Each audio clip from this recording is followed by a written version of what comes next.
के मुद्दे पर बात करते हैं। मध्य प्रदेश पुलिस भर्ती में नए कांस्टेबल ट्रेनिंग के दौरान रामायण पाठ करेंगे। ये निर्देश पुलिस मुख्यालय के एडीजी राजा बाबू सिंह ने दिए हैं। पुलिस में सिलेक्ट होकर आए नए जवान इस सुझाव को अच्छा मान रहे हैं, तो वहीं विपक्ष यानी कि कांग्रेस इस फैसले पर सवाल उठा रही है। कांग्रेस ने निशाना साधते हुए कहा, राम नाम जपना, पराया माल अपना, यह बीजेपी की नीति है। प्रदेश में कानून व्यवस्था की हालत खराब है, आरक्षकों से ट्रेनिंग नहीं हो रही है, तो रामायण पढ़ने की सलाह दी जा रही है। वहीं कांग्रेस के आरोपों पर पलटवार करते हुए बीजेपी ने कहा कि रामायण पढ़ने से आत्मबल बढ़ता है, इसलिए रामायण पढ़नी चाहिए। साथ ही बीजेपी ने कांग्रेस को रामायण विरोधी बताया। सुनिए बयान, फिर करते हैं चर्चा की शुरुआत। और भगवान राम 14 साल में कितना ग्रोथ उनकी हुई थी। भगवान राम प्रकृति से प्रेम हो, उनका जटायु के प्रति प्रेम हो, वानर सेना ही थी उनकी। फिर उन्होंने वहाँ पे स्ट्रेटजी बनाई, आतताई रावण का वध किया। जब भगवान राम, हमारे जो मर्यादा पुरुषोत्तम राम 14 साल वन में रह सकते थे, तो स्टेट के अंदर आप 9 महीने एक ट्रेनिंग सेंटर में नहीं रह सकते। मेरा नाम जिशान शेख है, मैं बालाघाट जिले से आया हूँ। वो 14 साल का वनवास गए थे सर, तो उन्होंने वहाँ पे मतलब अपनी फैमिली से दूर रहे सर, बहुत सारे सेक्रीफाइसेस किए सर, बहुत सी चीज़ें सीखी और मतलब उन्होंने जंगल में अपना जीवन बिताया था सर। तो मतलब उससे ये सीखने को मिलता है कि वो जब 14 साल वो अगर रह सकते तो आप अपने घर परिवार से 9 महीने क्यों दूर नहीं रह सकते सर। अरे मध्य प्रदेश की सरकार और मध्य प्रदेश की कानून व्यवस्था जिस तरीके से लचर स्थिति में पहुंच चुकी है, उसके बाद भर्तियां नहीं निकल रही हैं, रोजगार के लिए लोग तरस रहे हैं, और आप ले देकर भगवान श्री राम के नाम का इस्तेमाल शुरू कर देते हैं। ये साफ साफ दिखाता है कि आप पूरे तरीके से निष्क्रिय हैं। इसलिए आप पे ये कहावत सूट होती है कि राम नाम जपना और पराया माल अपना। का मार्ग सर्वोत्तम मार्ग माना जाता है और भगवान राम के जीवन चरित्र को आत्मसात करने से आत्मबल भी बढ़ता है, साथ ही दुश्मनों को परास्त करने की ताकत भी मिलती है। ऐसे में ये निश्चित ही हमारे सिपाहियों की ऊर्जा को बढ़ाने में कारगर सिद्ध होगा। कांग्रेस पार्टी जो मूल रूप से सनातन विरोधी है, जब भी सनातन का नाम आता है, भगवान राम का नाम आता है, कांग्रेस के नेता विरोध करने निकल पड़ते हैं। ये कांग्रेस की तुष्टिकरण की राजनीति है। और आइए इसी मुद्दे पर करते हैं चर्चा। डॉक्टर विक्रम चौधरी कांग्रेस के प्रवक्ता कनेक्ट हैं, डॉक्टर प्रेम व्यास बीजेपी के प्रवक्ता हमारे साथ जुड़ गए हैं, शैलेशानंद महाराज हिंदू धर्मगुरु हमारे साथ कनेक्ट हैं, पीरजादा तौकीर निजामी साहब मुस्लिम स्कॉलर इस वक्त हमारे साथ कनेक्ट हो गए। सबसे पहले कांग्रेस के प्रवक्ता डॉक्टर विक्रम चौधरी के साथ शुरुआत करते हुए, डॉक्टर विक्रम, दिक्कत क्या है? मतलब अगर रामचरितमानस का पाठ पढ़ने की सलाह दे दी गई तो इसमें क्या आपत्ति है? फिर आप आपत्ति जाहिर करते हैं, फिर बीजेपी कहती है आप सनातन विरोधी हैं, आप रामचरितमानस विरोधी हैं। क्या दिक्कत है, बताइए। भाजपा से हमें कोई सर्टिफिकेट नहीं लेना। एक बात, जिस अधिकारी को या जज को आपने रिटायरमेंट के बाद या कोई अच्छी पोस्टिंग लेनी होती है, तो वो इस तरीके के प्रपंच करता है। देखिए, ये पूरा चुनावी राम है, अवसरवादी राम वाली बात है। राम के साथ जो राम राज्य की अवधारणा जुड़ी है, वो तो हमें कहीं देखने को नहीं मिलती है। हाहाकार मचा है पूरे प्रदेश में। गर्भवती महिलाएं जो है चिल्ला चिल्ला के कह रही हमारे को इलाज दो, कह रहे हम उठवा लेंगे। अभी आपने अजय सिंह यादव का वक्तव्य सुना, ये कांग्रेस में थे, इन्होंने शायद राम जी से ही प्रेरणा लेके सत्ताधारी दल में अपना दल बदल कर लिया है। राम का तो हमने देखा नहीं कभी कि उन्होंने अवसर के लिए अपने उसूल और अपने वचनों से वो फिर गए हों। जिसके बाप दादे कांग्रेस में थे, अब वो भाजपा में आ गए हैं और राम की बात कर रहे हो, मर्यादा पुरुषोत्तम की बात कर रहे हैं। एक बात। दूसरी बात यह है, आप समझिए इस बात को कि हम भारतीय सनातन संस्कृति का एक दृष्टांत देकर मैं अपनी बात कहूंगा कि जब महमूद गजनवी ने सोमनाथ के मंदिर पर हमला किया, तब इतिहासविद लिखते हैं कि वहां इतने ज्यादा भक्त थे और कीर्तन कर रहे थे, उनको महमूद गजनवी की सेना से लड़ने की भी आवश्यकता नहीं थी। यदि वो सिर्फ जाके उनकी सेना पे गिर भी जाते तो महमूद गजनवी की सेना जो थी वो परास्त हो जाती या कुचल जाती। हमारा आशय यह है कि ऐसे आपके पास बहुत सारे भक्त हैं, डीजे के सामने मंदिर पे नाचने वाले लोग हैं, कावड़िया लेके लोग जा रहे हैं, तो पुलिस और सिपाही को तो आप वही कर्तव्य परायणता की ट्रेनिंग दो जिससे वो धर्म की रक्षा कर सके। यदि आपने उसको धार्मिक शिक्षा दी तो फिर वो कहीं ना कहीं भीरू हो जाएगा और वो जो है न्याय नहीं कर नहीं, पाएगा। डॉक्टर हमारा विक्रम जो चौधरी, कानून डॉक्टर है, विक्रम चौधरी मुझे जी। जरा ये बताइए कि सुझाव दिया है, उन्होंने कहा कि 9 महीने तक ट्रेनिंग चलनी है और एडीजी ने ये कहा कि वो कह रहे हैं कि भाई शिफ्ट कर दीजिए, जो जिस जगह पर रहता है उसके आसपास कुछ ट्रेनिंग उसकी हो जाए। तो उन्होंने इस संदर्भ में कहा कि भगवान राम 14 साल तक उन्होंने वनवास काटा और सिर्फ 9 महीने की ट्रेनिंग की बात है। अगर इस संदर्भ में उन्होंने ये सिर्फ सलाह दी, ऐसा तो नहीं है कि निर्देश जारी कर दिए आपको ऐसा करना ही पड़ेगा नहीं तो ट्रेनिंग नहीं दी जाएगी, ऐसा तो नहीं कहा गया ना। अगर मनोबल बढ़ाने के लिए, और कांस्टेबल्स खुद कह रहे हैं हमें कोई दिक्कत नहीं है इससे, तो आपको क्या दिक्कत है?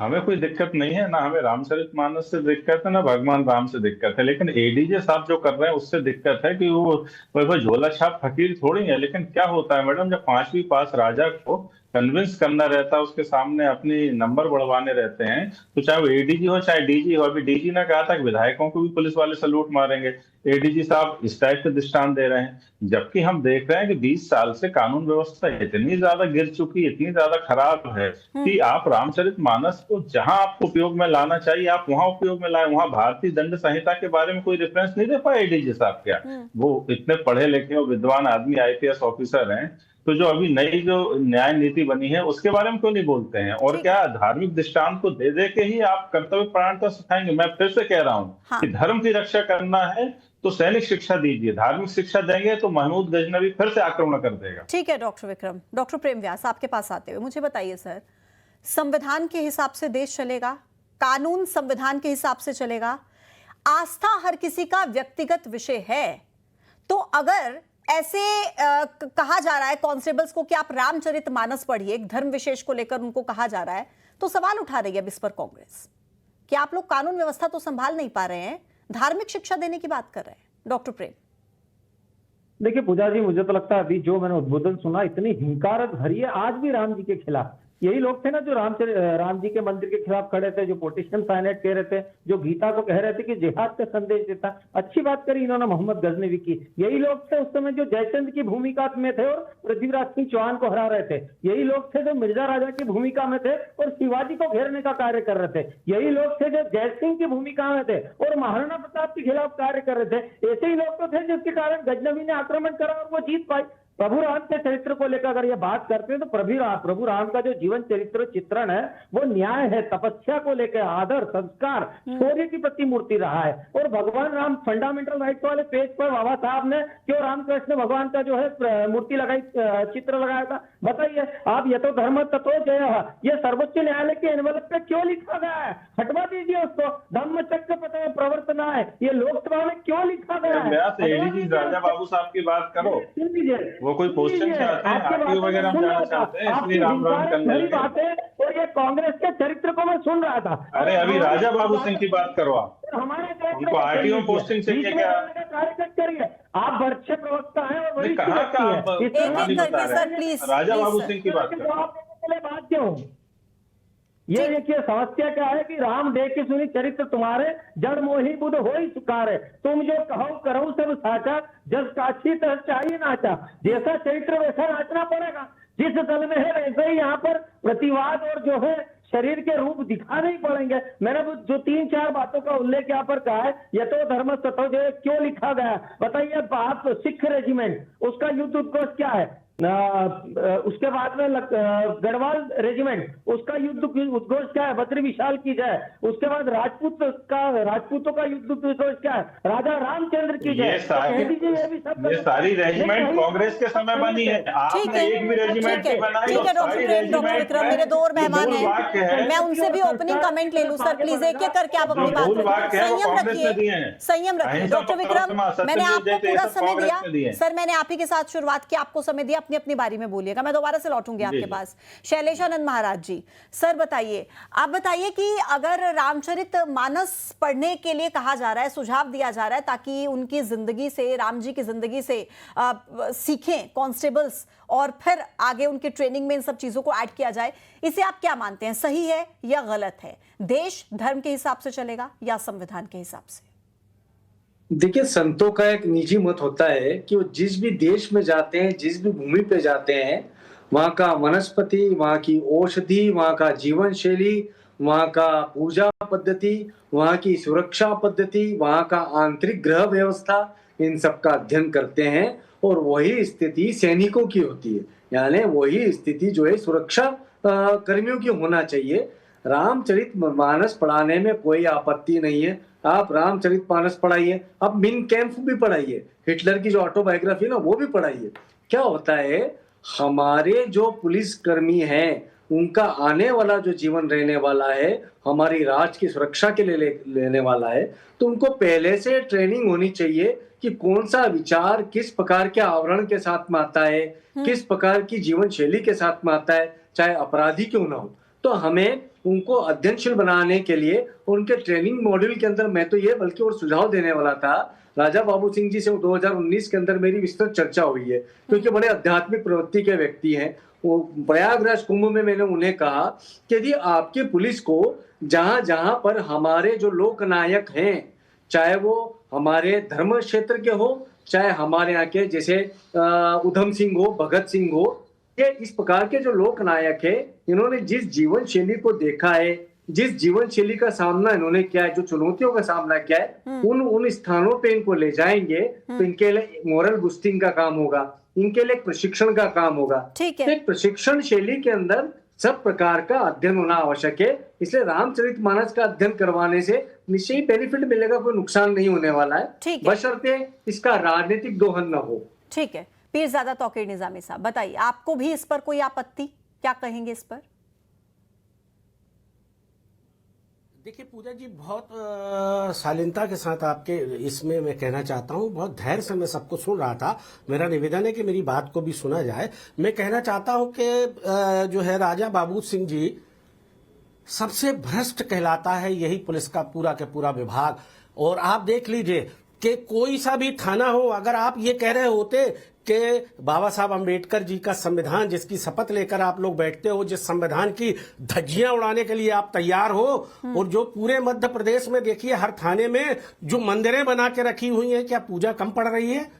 और इसके बाद भी आपको सीखने की जरूरत है, तो दूसरे धर्म के जो धर्म ग्रंथ हैं क्या वो भी आप वहां पढ़वाने की बात करेंगे? या मुझे लगता है कि बाबू सिंह जी आप जो है ना कहीं भाजपा से टिकट चाह रहे हैं, इसलिए इस तरह की बातें कर रहे हैं। देखिए देश में इस तरह की नफरत फैली हुई है, जहां पर राम जी को भुनाने की कोशिश कर रही है भाजपा, अभी फिर उन्हीं के सहारे नैया अपनी पार लगाने की कोशिश कर रही है। लेकिन आचरण इनका उनका वैसा नहीं है। ये संघ की पाठशाला नहीं है, पुलिस का ट्रेनिंग कैंप है। यहां पर इस तरह की बातें करना, इस तरह का पाठ पढ़ाना, इस तरह की चीजें करना पूजा जी कहीं ना कहीं ठीक नहीं है। क्योंकि सारे धर्म के लोग होते हैं, सारे लोग वहां होते हैं, सारे धर्म के धर्म ग्रंथ फिर आपको पढ़ाना चाहिए। किसी को आपके रामायण या कोई भी पढ़ाना है धर्म ग्रंथ, आपको हमें कोई एतराज नहीं है। घर से पढ़ के आइए ना, आप अपने घर पे पढ़िए ना, कौन मना कर रहा है? जो थानों में आपने मंदिर खोल के रखे हैं, फिर उसको वहां से हटा देना चाहिए आपको। निजामी साहब, मेरे आपसे दो सवाल है। पहला सवाल ये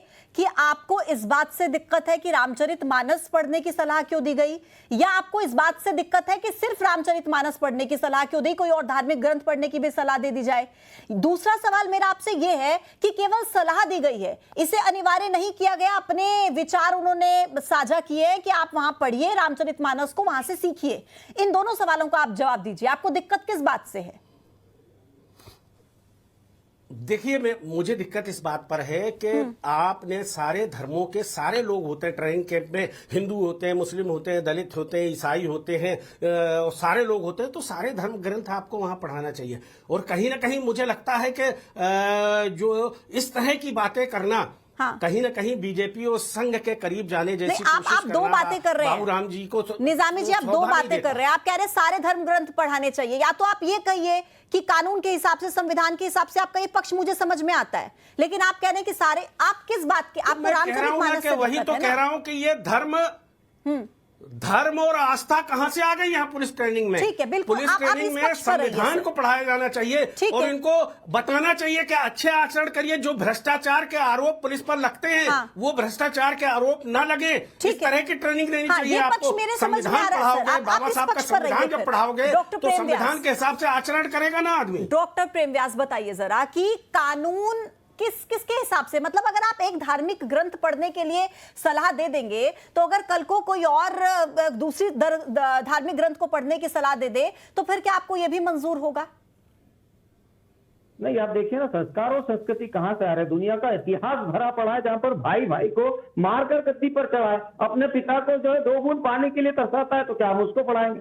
हम राम जी के इतिहास को पढ़ाएंगे जहाँ पे 14 वर्ष तक अगर भाई वनवास गया तो भाई ने खड़ो रख के शासन करा था, उस शासन को हम सिखाने का कार्य करेंगे, या उस औरंगजेबी शासन को सिखाएंगे जहां पर वो दारा मुराद को तीनों भाइयों को मार दिया। डॉक्टर प्रेम व्यास, जिन पर कानून का जिम्मा है प्रदेश की, उनको आप एक धार्मिक ग्रंथ के जरिए पढ़ाने का काम करेंगे? यही पढ़ा रहा हूँ, यही पाठ है, यही आस्था है आपकी। संस्कृति अपनी जगह पे, संस्कार अपनी जगह पर। निजाम जी आप बोल रहे थे, मैं चुप था ना? निजामी जी बीच में नहीं बोले, बीच में नहीं। मैं चुप रहा था। अरे तो आदरणीय वही तो निवेदन है कि कम से कम इनको पढ़ाइए ना, आप वो पाठ पढ़ाइए, कैसे होगा? मानस में, संस्कृति में ऐसा कौन सा दोहा है? और उर्दू रामायण भी लिखी गई है ना, लखनऊ में चक्रवस्त रामायण लिखी गई है, उसमें लिखा है कि रुखसत हुए वो बाग से लेकर खुदा का नाम, राहे वफा की मंजिलें अव्वल हुई तमाम। अपने लोगों को मान लीजिए, इंडोनेशिया में जो है अगर ब्रॉडकास्ट में पर डे रामायण सुनाई जाती है तो इसका मतलब क्या इंडोनेशिया में सभी संस्थाएं समाप्त हो गई है? डॉक्टर प्रेम व्यास, ठीक है, आपका धार्मिक धर्म ग्रंथ है, आप अपने घर में पढ़ाइए ना, कौन मना कर रहा है उसमें? उसको किसी को कोई एतराज नहीं है, लेकिन इस तरह के संस्थानों में अगर आप आस्था थोपने की कोशिश करोगे तो फिर हम क्या सारे लोग कहेंगे कि हम लोगों के भी धर्म ग्रंथों को आप वहां पढ़ाइए? ठीक है सर, मेरे पास इतना ही समय था। आप सभी का बहुत बहुत शुक्रिया मेरे साथ चर्चा में शामिल होने के लिए, बहुत धन्यवाद।